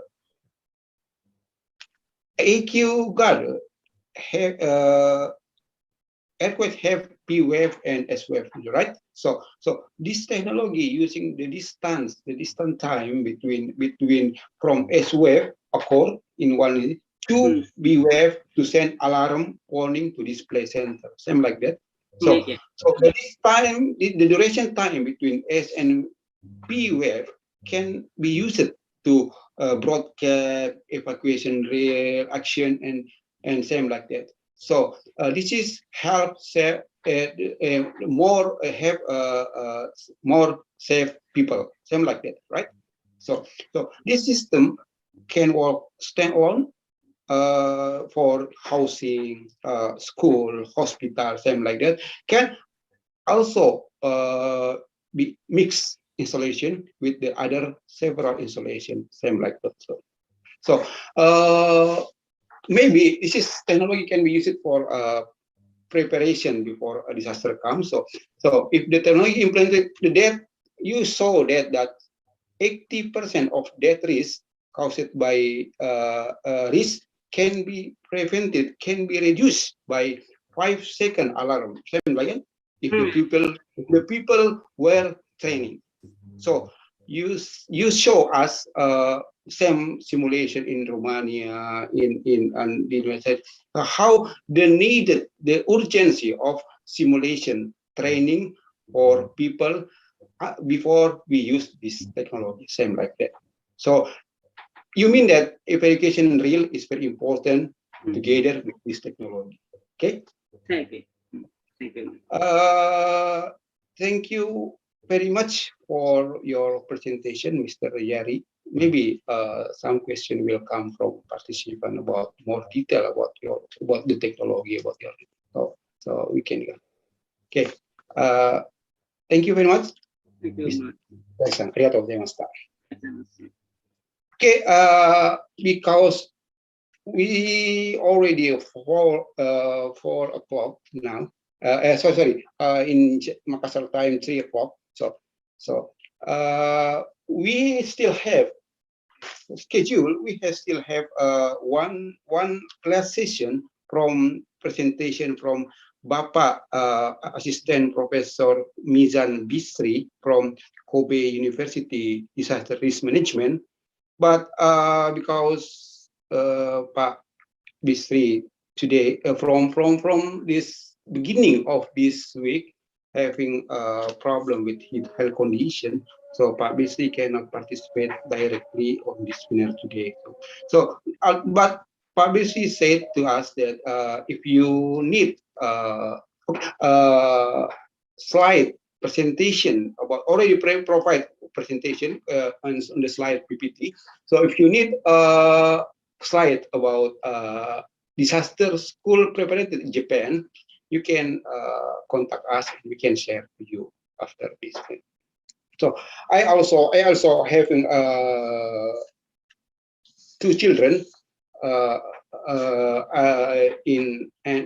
attending elementary school in Japan. So I can feel how Japan active conduct disaster reduction protection action to protect kids on daily basis.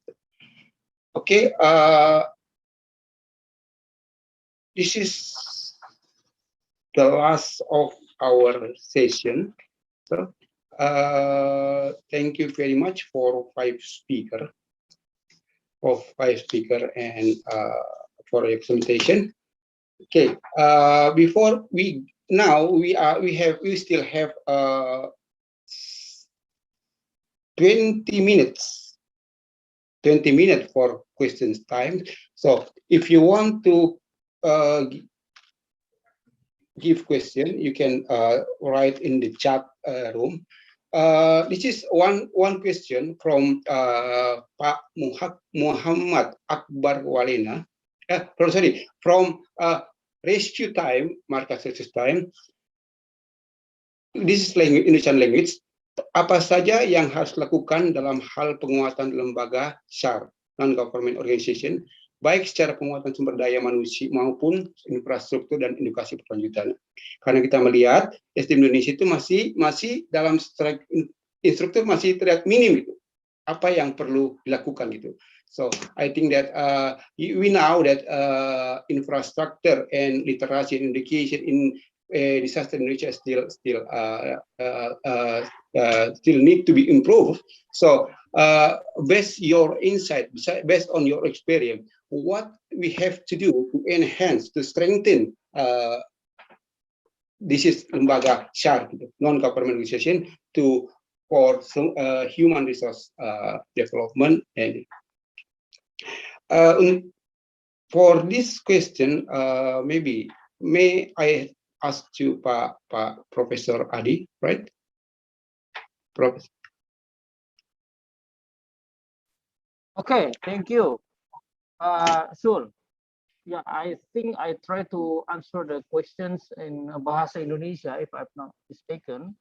The question is how we deal with the bagaimana kita melihat permasalahan tentang rendahnya pengetahuan tentang pengelolaan kebencanaan di Indonesia, ya, khususnya juga mungkin untuk non-government organization, NGO, atau juga mungkin komunitas masyarakat yang lainnya.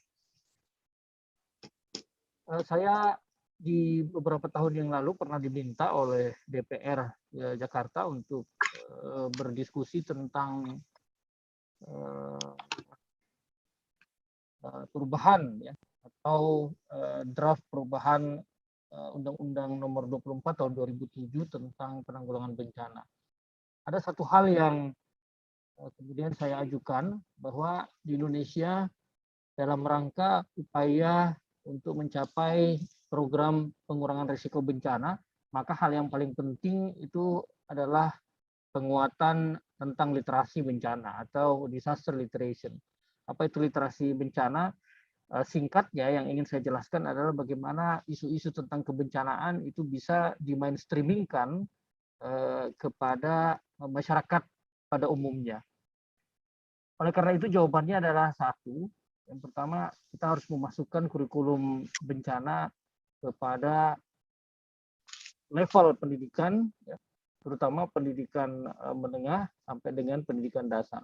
So, I propose to central government that they need to include the disaster management curriculum into the high school and also the primary school curriculum. Just like Japan, yeah, because I also graduated from Japan, so I learned many things related with the disaster management in Japan. And one of the key is the Japanese people, they already have a very high disaster literacy.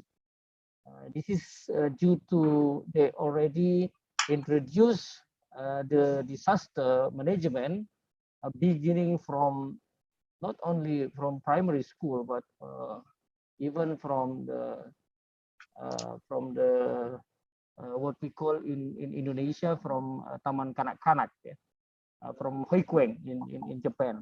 So saya berharap ya dengan dimasukkannya pendidikan kebencanaan dari awal, dari katakanlah mungkin Taman Kanak-Kanak SD maupun sampai dengan SMA, kita bisa membentuk satu generasi yang tangguh akan bencana. Generasi-generasi yang tahu bagaimana cara melakukan evakuasi, generasi-generasi yang tahu bagaimana caranya untuk kemudian memanfaatkan teknologi, generasi-generasi yang tahu dan kemudian mampu untuk mengembangkan inovasi dan teknologi dalam menghadapi bencana. Nah, itulah yang saya kira the key, the most important things that we really need to do in the future. Kita harus mempersiapkan sedini mungkin generasi-generasi yang tangguh akan bencana sehingga ke depan program pengurangan risiko bencana itu bisa semakin efektif dan semakin efisien.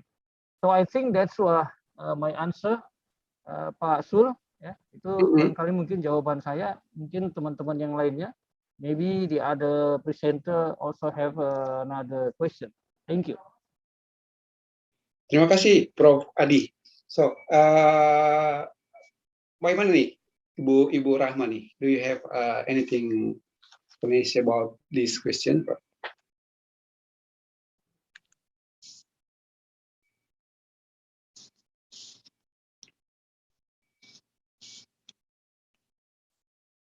Bu Rahma? Iya, Pak. Boleh, jadi pertanyaan dari Markas Rescue Team ini, apa saja yang harus dilakukan dalam hal penguatan lembaga SAR non-government organization, baik secara penguatan sumber daya maupun infrastruktur?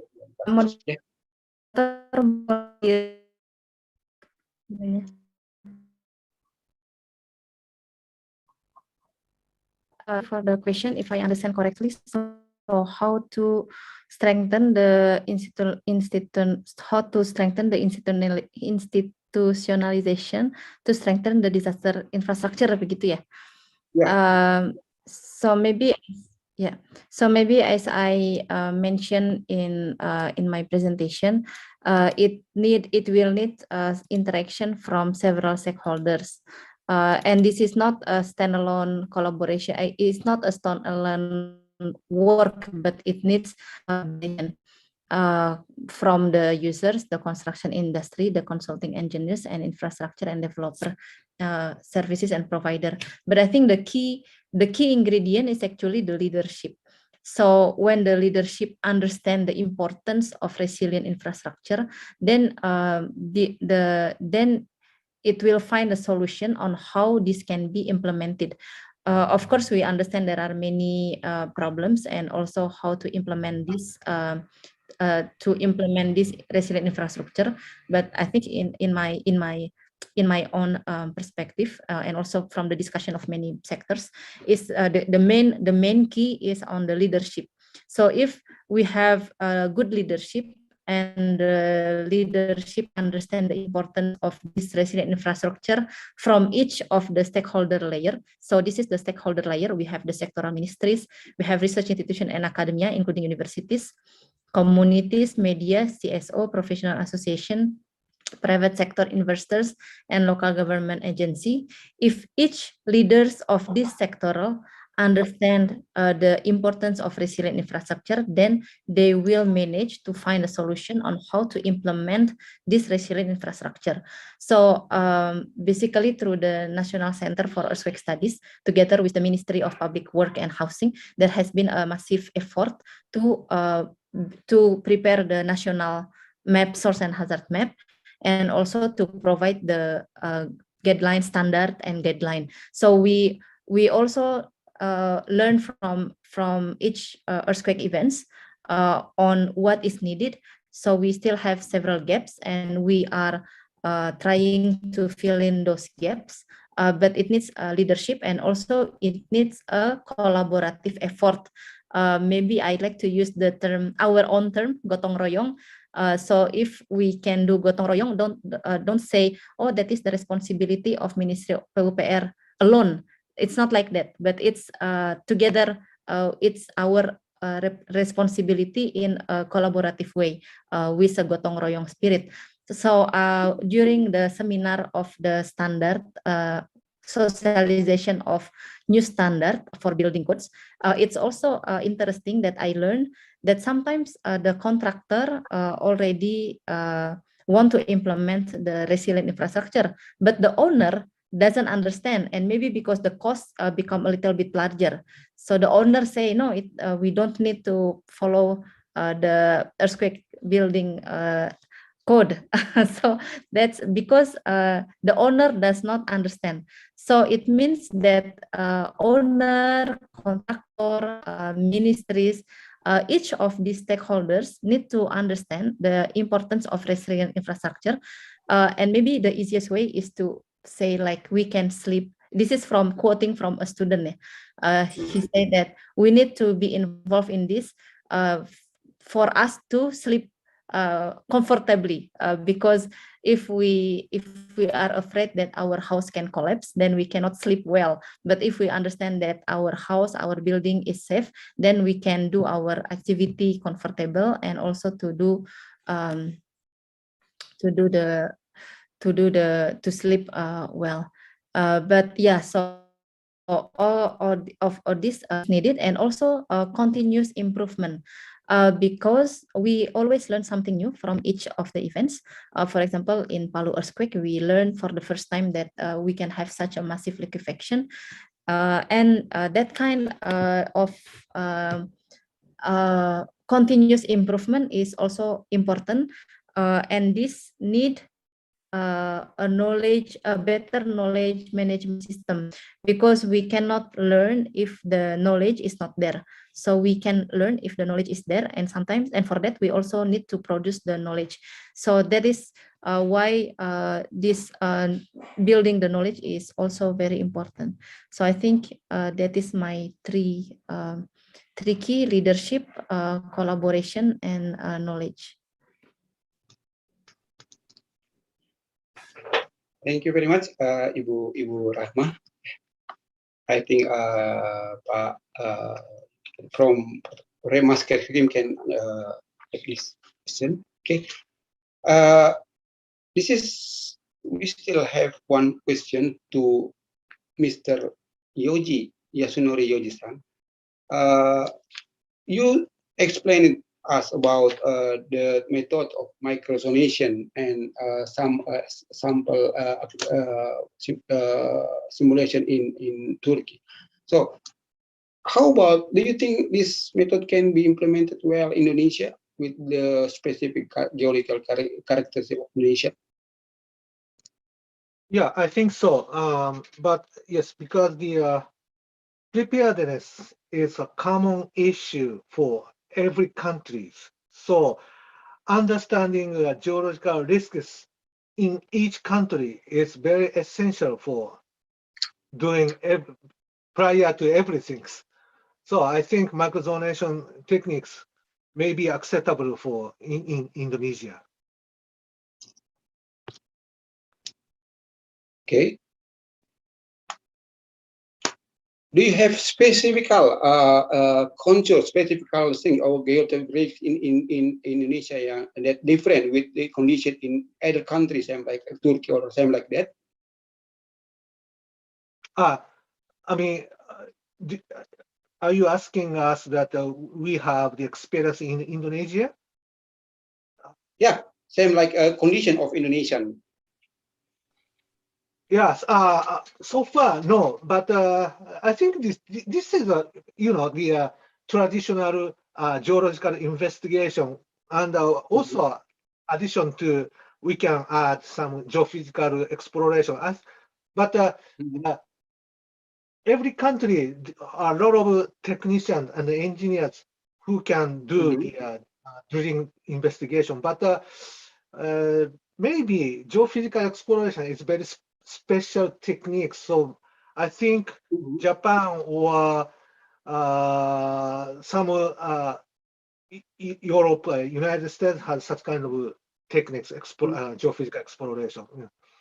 So I think if you can combine your technology with the exploration and geophysical exploration techniques, I think we can do same microzonation project in your countries.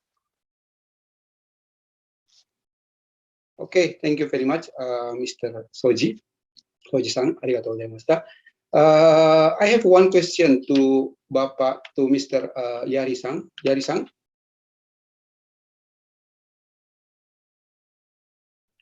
Okay. Okay. What do you think? Do you said that you already conducted one of test simulation your product in Yogyakarta, right? So do you have what do you think that this technology can be implemented well in Indonesia with the special condition of culture, the lack of still education in primary school, something like that?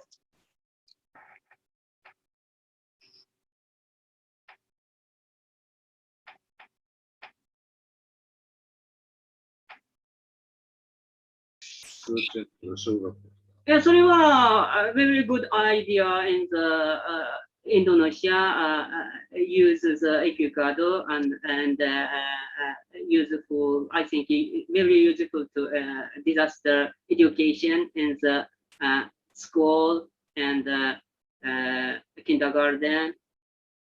It's very important. I think. But we planning. It is best best for the disaster education. But no, we not yet. Not yet. This one. In Indonesia. Oh. Okay, thank you, Mr. Yari. Yeah. Yeah, I have a question to Yoshimori-san. Yeah, silakan. Yeah, thank you, Yoshimori-san. Yeah, I really interested in your activity related with the with your activity, especially in Istanbul city. So you did some microzonation survey, and then you produce damage destructions PGA map, and then liquefaction hazard map, landslide hazard map, and then tsunami simulation analysis. I was wondering what kind of scheme were you using when you did or when you finish that project? Was it a kind of collaborations between Turkey government and your corporations directly, or was it under cooperation scheme? Let's say maybe a JICA scheme. Yeah, because I was wondering to have a collaboration with OYO in the future. That's why I would like to know the scheme of the cooperation. Thank you. Yes, thank you very much for your questions. Yes, a little bit I have to talk about this history. This project was originally funded by Istanbul municipality. So yes, so the organizer is Istanbul municipality. But before Istanbul municipality started this project in 2002, from 2001 and 2002, JICA has funded this project because 1999 Turkey has big earthquake in Kocaeli. It's a little bit close to the Istanbul city. That's why JICA has found some money to make it's kind of preliminary feasibility study. So OYO and another Japanese consultant company was involved in this project. So after that, Istanbul municipality evaluated that this project is very effective for the whole. So That's why Istanbul municipality made a lot of money to start this project to cover entire Istanbul municipality, Istanbul cities. That's the history. So originally, this money comes from the Istanbul municipalities. Okay. Okay. Thank you. Thank you. Okay. Pak Akbar, nobody has anything else about question? Tidak lagi pertanyaan, Pak Akbar? Ya, baik. So that's the end of the presentation session and question and answer session for this webinar.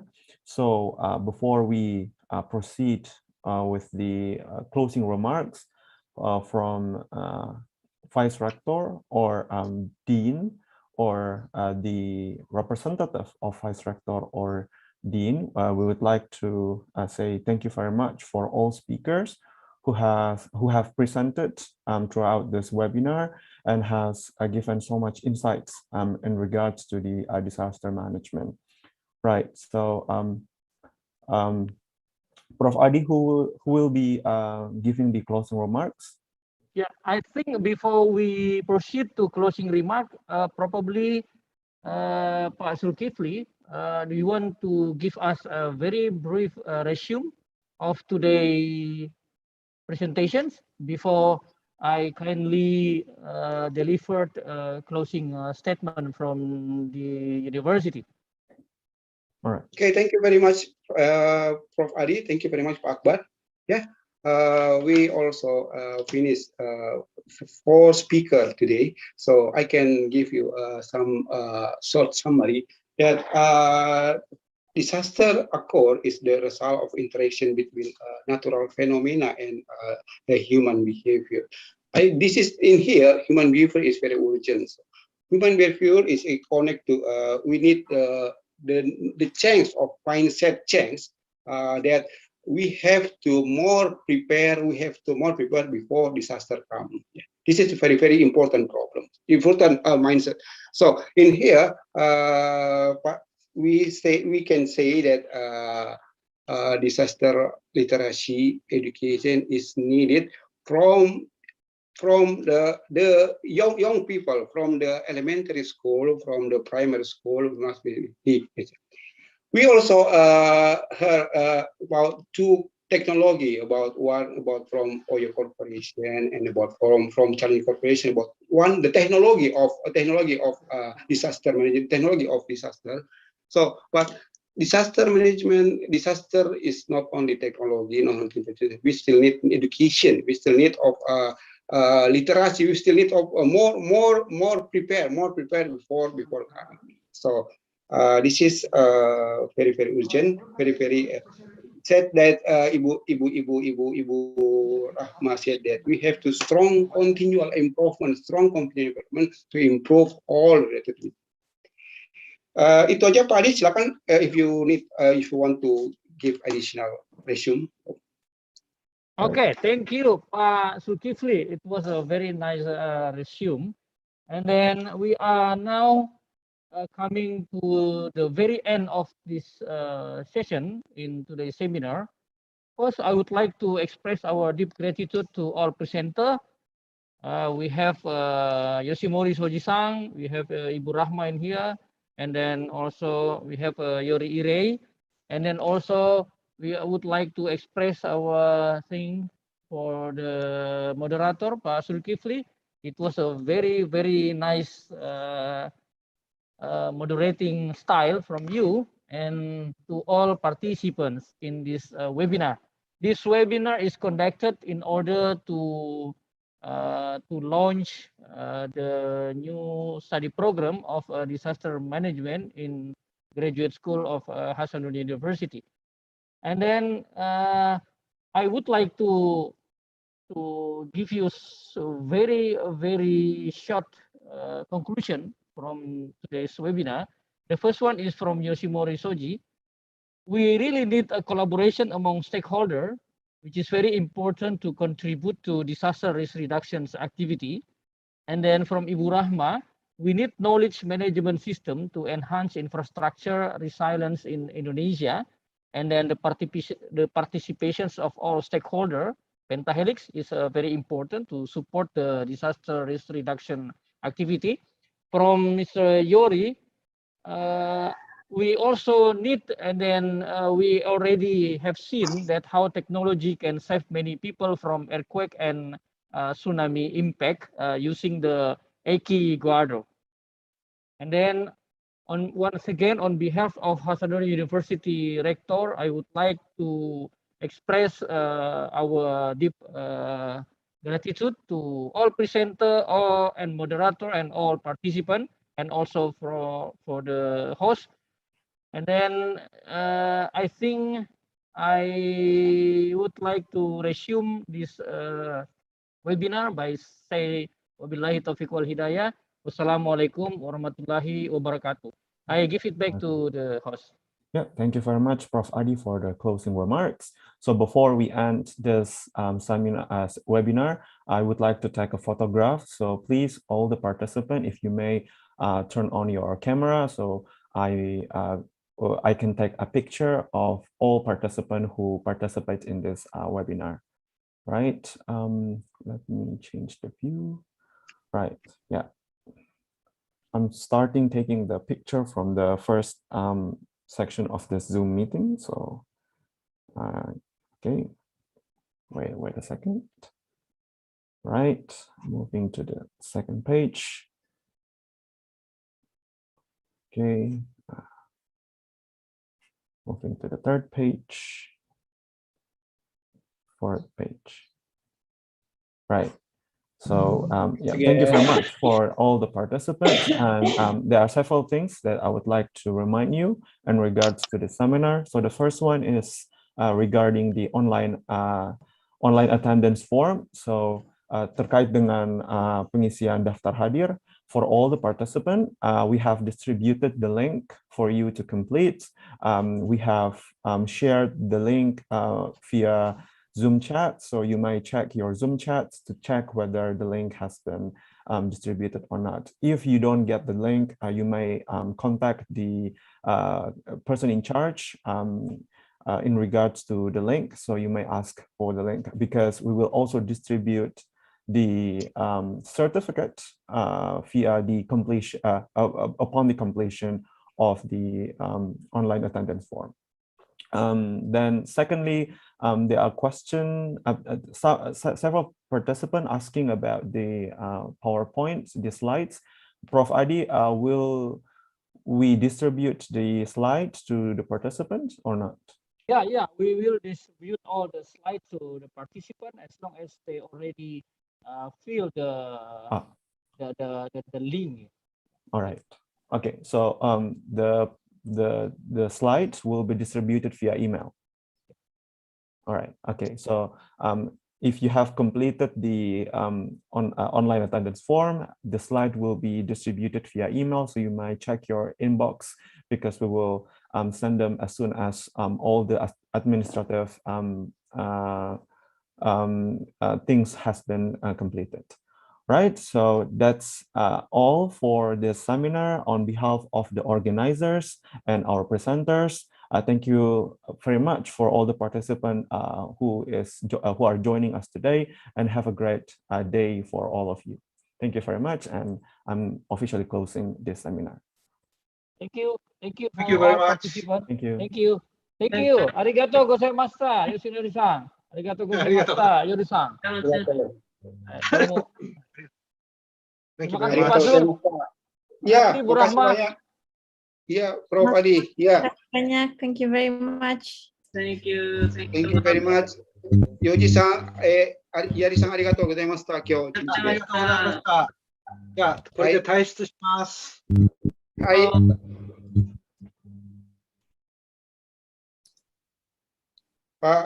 Pak Adi, saya juga pamit Pak Adi ya. Terima kasih banyak. Terima kasih Pak Zul. Terima kasih Bu Rahma. Kesalahan ya. Ibu Rahma, Ibu Rahma, salam. Maaf tadi belum bisa salam-salaman nih. Salam kenal Bu Rahma. Iya, salam kenal Pak. Mohon maaf tadi di awal terlambat. Oh gitu. Ya. Saya juga apa ya, agak-agak apa ya, gimana? Tapi di awalnya gitu. Tapi senang banget ketemu Ibu Rahma nih, ya. Mudah-mudahan kita bisa kolaborasi lagi berikutnya Bu Rahma. Jangan Ya. jadi yang pertama ini sama Unhas biar bisa